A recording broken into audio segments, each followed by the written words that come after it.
الآن يسجل في أول ظهور له مع نادي الظفرة في هذا الموسم، يتقدم بهدف أول نادي الظفرة. لاحظ الكرة والمرور من هرماش إلى خريبين أمام المرمى، ما يتفلسف أمام المرمى على طول، سدد، وضع الكرة في زاوية صعبة جدا على حارس المرمى ليأتي الهدف. تمريرة لخريبين، خريبين إلى مكة ديوب، والأمور خلاص. الجزيرة سجل فيهم أولا كذلك، والآن الظفرة هي المرمى وأعلن عن تقدم ظفراوي أول. الكثير من الضغوطات،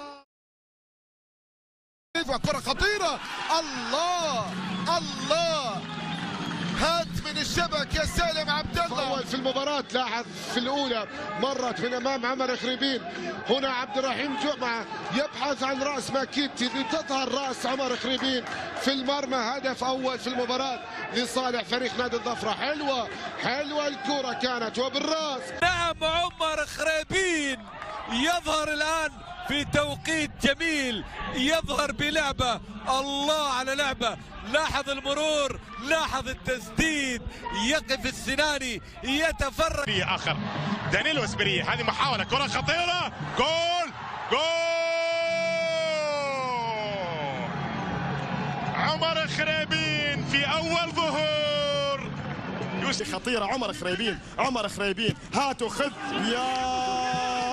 يا بني ياس راح يجري تبديل.